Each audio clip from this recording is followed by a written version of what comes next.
Okay, so we're back now on the slides, having looked at some constructs in basic linguistics and just how complicated those can be. And so I would say that the main difference in this regard between basic and applied linguistics really isn't about the existence of constructs, but maybe just about how abstracted from reality those different constructs are. Or not reality, but how abstracted from concrete data those are, right? So the constructs in applied linguistics, especially more education-oriented applied linguistics, those constructs may be less abstract and you may have a better intuitive sense of what they mean, but they are nonetheless constructs, right? And so here are some examples. These are, again, just things that came off the top of my head. So communicative competence, right, is a construct that's used all the time in studies of foreign language teaching. And it's an assessment of basically, how well somebody communicates in a language. Now, I think we all have an intuitive sense of what that means, and I think we all feel that this is a pretty clear construct, but it is nonetheless a construct. You can't point at somebody in a classroom and be like, oh, do you see their communicative competence? It's like hanging around their neck on a chain, right? It is something that you have to measure indirectly using some kind of instrument. And the instrument might be, a test, a standardized test that you give them. It might be some particular class activity that you're going to assess as an expert. It might be a particular activity that you're going to have a group of native speakers assess for how competently they've done it. You're going to be using some instrument to measure the communicative competence of a person. And that makes it a construct that you need to investigate indirectly. That's important in part because with a very sort of general, broad construct like communicative competence, there's going to be a huge variety of potential ways that you might try to investigate that. And so it's worth keeping in mind that this is not a thing you can point at in the real world. It's meant to bear a certain relationship to actual empirical tasks, but it's something you have to probe indirectly, just like a noun phrase or grammatical availability or something like that. Flipped classroom, and this I think is a pretty big topic in educational linguistics right now. And you might have a better sense of what this means than I do. I sort of have a very vague sense of what flipped classroom means. It usually means that rather than, I think, lecturing into a bunch of passive students, that you have them doing activities in class and like telling you the answers, and then you have a dialogue about how they got to those answers and the things that went into that. And so this is a very trendy educational technique. And of course, flipped classroom itself is going to mean a lot of different things to a lot of different people because it is a theoretical construct, right? It's not some well-defined set of classrooms that you can define as flipped in absolutely objective terms. It's going to refer rather to a kind of approach to teaching that can be instantiated in an infinite variety of different ways. And so if you're going to write about flipped classrooms, you're going to have to spend some time talking about that construct and how you interpret it and how you're going to deploy that construct in the particular research that you're doing. What constitutes a flipped classroom? How am I going to make a flipped classroom for the purpose of studying it, right? And then this last one is English language teaching, right? So this might seem super obvious. What is English language teaching? Well, it's going to be, in a classroom where somebody's teaching people how to speak English, right? But again, there could be a variety of very different real-world settings that you might consider English language teaching or not English language teaching. Is it going to be confined to a classroom? What type of content has to be happening in that classroom for it to count as teaching the English language rather than teaching content in the English language? So it's actually still, even with something so seemingly obvious as English language teaching, you're going to need to do some delimiting and some linking of that construct to specific real-world situations. Now, none of these seem to me to be as abstract as WH movement out of English noun phrases, right? But these are still constructs, and it's worth thinking about what do we mean when we use these terms? How do we link them to things that happen out in the world, right? It's worth thinking about. And more generally, so a theory is basically a collection of constructs that we use to frame the way that we look at certain phenomena in the world. Excuse me, sorry. Okay. Um, and it's important to understand that while some work is more focused on empirical details and data, and other work is more focused on theoretical concepts and constructs, that every single piece of meaningful research actually involves a theory of some kind, a collection of constructs that are taken to be important, and even implicitly a theory of how those constructs are connected to empirical facts that we observe in the world. Now, this is often not front and center in the paper. They might be saying we take a data-driven approach and we don't make any assumptions about the data, but this is false, right? Every single piece of meaningful research has a theory behind it. That theory may be extremely minimal. It may just not have much in it. It may be vague. They may not state the theory explicitly. They might not present it at all in the paper. Or, I mean, tacitly, the theory might not make any sense, right? But it's there. There's always a theory in a piece of meaningful research, because without a theory, all we have is a set of independent events out there in the world and no way to connect them to one another, right? And nobody writes a research paper like that. In fact, it probably wouldn't be called research if you did do something like that. Without a theory is the only way that we have to connect a bunch of events in the world and make generalizations about what kinds of things happen under what kinds of circumstances. In order to do that, we need constructs according to which we group together different sets of observations, different sets of events, different sets of circumstances. And without that, we can't draw any generalizable knowledge from a body of data. So any time that we're needing to group events in the world or distinguish them from one another, we need constructs to do that. And any set of constructs we're using is a theory. So there is no such thing as data-driven research with no theoretical commitments, even though you'll sometimes see people sort of suggesting that it is impossible, literally impossible, to generalize any knowledge without having a theory. And if you see somebody saying things like that, the most likely reading is that they're just being extremely vague about what kind of a theory they're using, and those assumptions are going to be embedded in their research. It's going to be your job to go out and find them because they haven't stated them clearly. Okay. So we talked about this classical format, what it's used for, where you're going to find it, how it's not the only possible format for a paper, but it's worth understanding this in really some degree of detail because it is a very, very common framework for organizing papers, especially those that are more focused on empirical observations or facts out there in the world. And yeah, so the first part of this is the introduction part.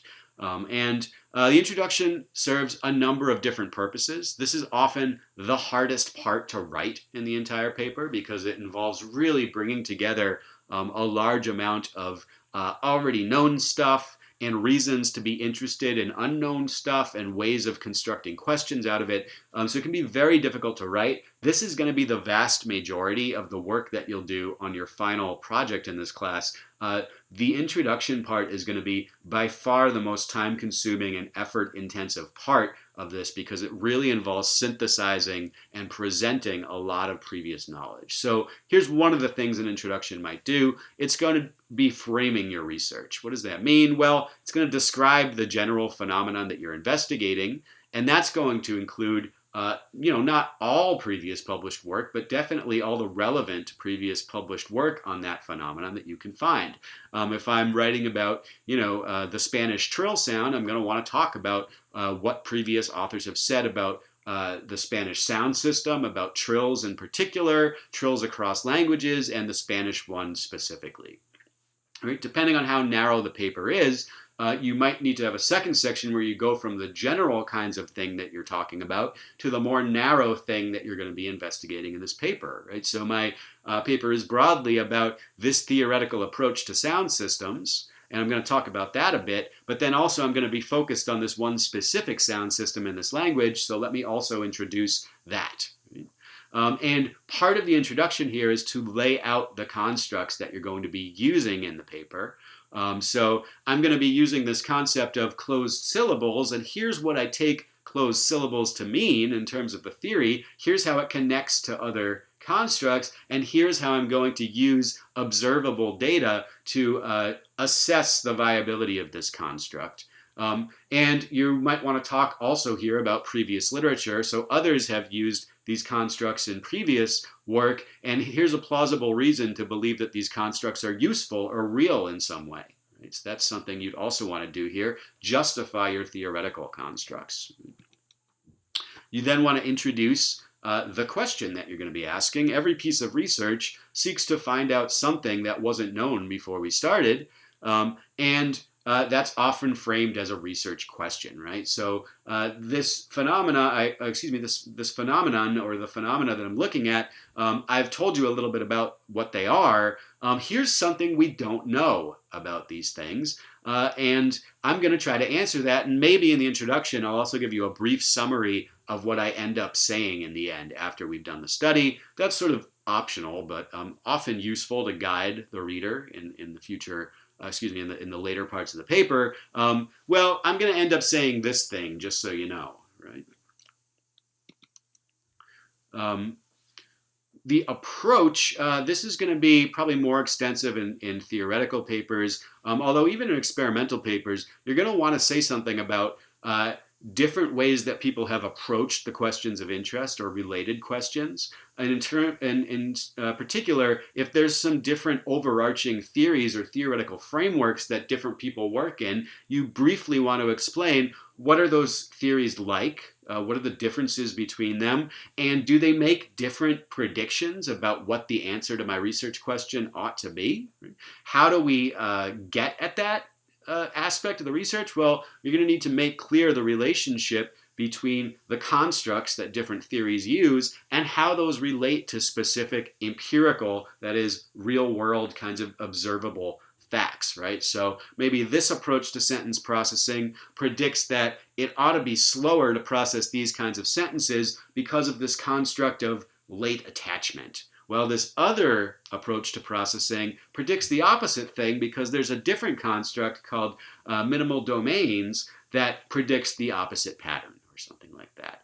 You want to summarize the specific operationalization of particular constructs that you're using. I'm going to ask questions about processing time by using this set of materials and approaching them in this framework. And you're going to try to translate theoretical predictions into concrete empirical outcomes. So as I mentioned earlier, theory A predicts that this one should take longer to process than this one for all of these specific reasons, while theory B predicts the opposite for all of these particular reasons. So this is going to be a very involved section. It's going to be really probably the most involved section of most of your papers.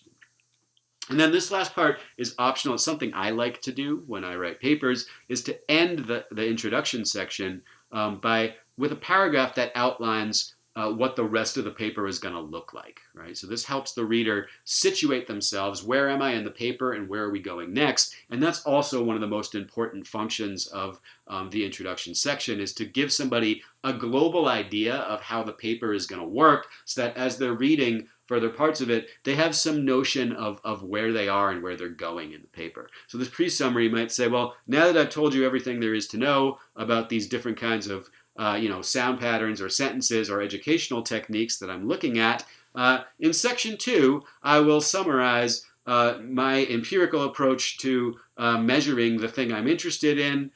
In section 3, I will show how it applies to some data that I gathered in a classroom in 2016. And in section 4, I'll explain what those findings have to say about the overarching concepts of communicative competence and flipped classrooms, right? So maybe, and that's my last paragraph of my introduction, where I'm just telling you what's going to be coming up in the next sections. Right?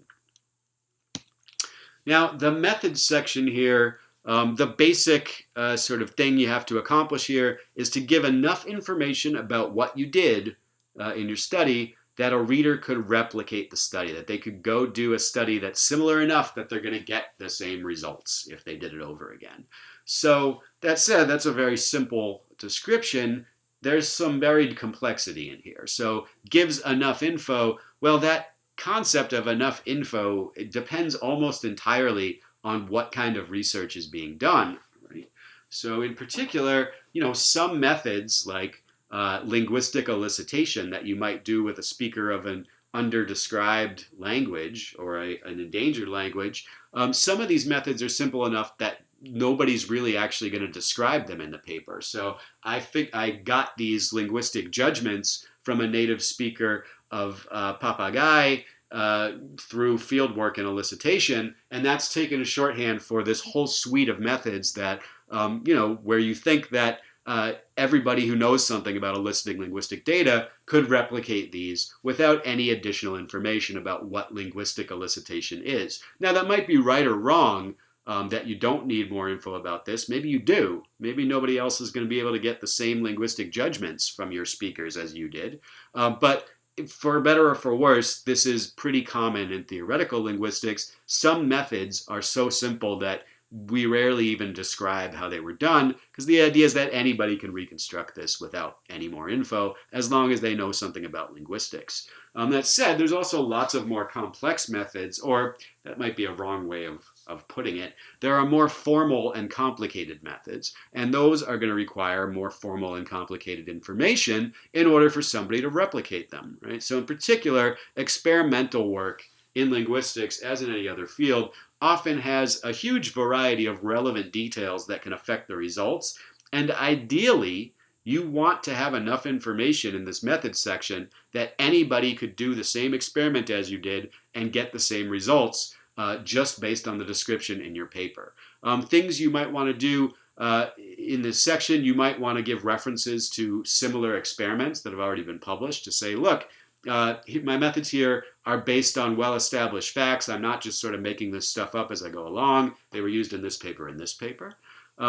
You describe what kinds of data you intend to get. So I'm hoping to get, hundreds of responses to this particular questionnaire items that probe the construct of X, Y, or Z. You want to describe the people that you're studying, because most linguistics work has people as a subject. Not all, but most. Right? And then you're going to want to describe how you actually get the data, right? So what kinds of materials did you present people with? Was it like a bunch of written slides on a screen? Did you give them a recording of some words? What did you actually show the people in order to get them to respond? How did you present it? Possibly, if it's very complicated stimuli, how did you implement these with software or with hardware? What kinds of speakers or headphones did you use? What kind of software did you use to do the presentation? And finally, this last one's important. What did you tell the subjects to do? Right? If this is an experiment, what did you actually say to them about what they need to do in the experiments? These are all important things. And then if you're doing a statistical analysis, which, most of you probably are not there yet, but one of these days you might want to give a quantitative analysis of some data, and you should certainly expect to see this in work that you're reading. If they're using experimental data, there should be a description of the quantitative analysis of results. So what did you do here? Did you have some criteria for including or excluding data? What kind of statistical models did you use, and how did you test those models? How did you implement those models? Did you use a particular kind of software? What kinds of parameters did you put in them? And these are things that are going to be pretty hard to understand until you've done some primary quantitative research on your own. But just to, I'm including them here because you will see these in different kinds of papers. And to somebody who's an expert in quantitative methods, there's actually a lot of information here. And it's unfortunately a common mistake for people in experimental papers, especially in the social and behavioral sciences, to leave out some of the relevant information here. In particular, because statistical modeling is hard and it's very easy to make mistakes and invalid assumptions, you really want to have a detailed analysis of what you did quantitatively. And this is often sort of lacking or only partially there in actual published research. Right? But you will see some of this in the methods sections. Results. These are in some ways pretty straightforward, the results section, although actually knowing how to present your results clearly and competently can be quite difficult. The main point of the results section is to convey the main empirical facts of interest that we're now aware of that we weren't aware of before. Right? So there might be all sorts of other things that you measured that were not necessarily directly relevant to the central construct, and you want to mention those too, but you want to start with the main thing we know now that we didn't know before. And again, that's going to just strongly depend on what kind of work you're doing. So in an experiment, you're going to give descriptions of patterns of results. So, listeners in condition A discriminated these two sounds much better than listeners in condition B. And then maybe you give a plot or some kind of a visual representation of how the different conditions went. You might want to list some individual results with statistical summaries. This was the average percent correct, and this is the standard deviation. Here's some measures of variability. And then the summary of the most important results. Often this is going to come in the form of a statistical model of your data. And so you'll see that a lot in published papers. If you don't understand the specifics of the statistical model, hopefully they're also giving a summary and a text description of what happened so that you can understand what the results are, even if you can't understand the specific quantitative details of the statistical model. In a theoretical paper, there might not be a separate section that gives the results or the empirical phenomena under consideration. Again, because often these are going to take the form of a set of sort of uncontroversial judgments that native speakers of a language make about stimuli in that language. And so in that case, the results are really just going to be the data as you present them at the beginning of the paper. It's going to be pretty limited. It's probably not going to be even labeled results. It might be labeled like the facts about Indonesian clefting or something like that. Whatever construction or whatever linguistic phenomenon you're looking at, this is going to be pretty limited, right? And the results in a syntax paper like that might be patterns that nobody noticed that you've noticed and you're going to write about. Or it could be a collection of old patterns that other people have written about that haven't been explained properly. And that's really the extent of the empirical data that you're working with. It's going to be a set of judgments that native speakers have about particular things in their language, in which case there's not going to be an elaborate methods and results section. You're just going to present these as established facts about some language.